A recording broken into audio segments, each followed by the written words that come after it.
ఇటీవల జరిగిన సార్వత్రిక ఎన్నికల్లో వైసీపీ పార్టీ ఘోర ఓటమిని మూటగట్టుకుంది.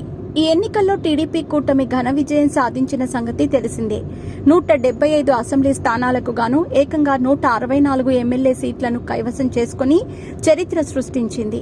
ఈ ఎన్నికల్లో జనసేన అధినేత పవన్ కళ్యాణ్ అసలైన గేమ్ చేంజర్ గా నిలిచారు.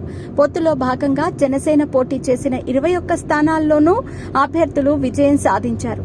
2019 ఎన్నికల్లో గత ఎన్నికల్లో 151 సీట్లలో ఘన విజయం సాధించి అధికారంలోకి వచ్చిన వైసీపీ తీవ్ర ప్రజాగ్రహానికి లోనై కేవలం 11 సీట్లలో మాత్రమే విజయం సాధించగలిగింది.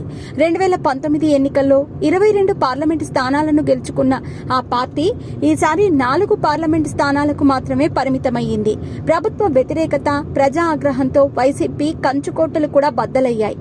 ఊహించని రీతిలో వైసీపీ ఓటమి పాలు కావటం ఇప్పుడు ఆ పార్టీ నేతలకు పెద్ద సంకటంగా మారింది.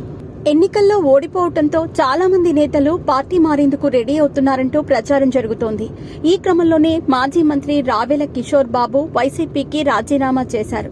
విజయవాడ మాజీ ఎంపీ కేశినేని నాని రాజకీయాల నుంచి తప్పుకుంటున్నట్టు ప్రకటించారు.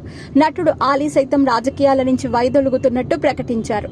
మాజీ ఎమ్మెల్యేలు చాలా మంది వైసీపీని వీడటానికి రెడీ అవుతున్నట్టు తెలుస్తోంది. ఈ క్రమంలోనే మాజీ ఎమ్మెల్యే కరణం బలరాం వైసీపీకి రాజీనామా చేయడానికి సిద్దమవుతున్నట్టు ప్రచారం జరుగుతోంది. 2019 ఎన్నికల్లో చీరాల నియోజకవర్గం నుంచి టీడీపీ అభ్యర్థిగా పోటీ చేసి కరణం బలరాం ఎమ్మెల్యేగా విజయం సాధించారు. ఆ తర్వాత వైసీపీలో చేరారు.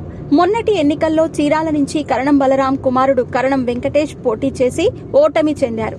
ఈ నేపథ్యంలోనే వైసీపీని వీడే ఆలోచనతో కరణం బలరాం ఉన్నారట.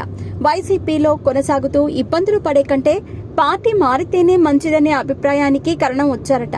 అయితే కష్ట సమయంలో పార్టీకి వెన్నుపోటు పొడిచి వెళ్లిన కరణంను తిరిగి టీడీపీలోకి ఆహ్వానిస్తారా అనేది తేలాల్సి ఉంది. దీనిపై కొద్ది రోజుల్లోనే ఓ క్లారిటీ వచ్చే అవకాశాలైతే కనిపిస్తున్నాయి.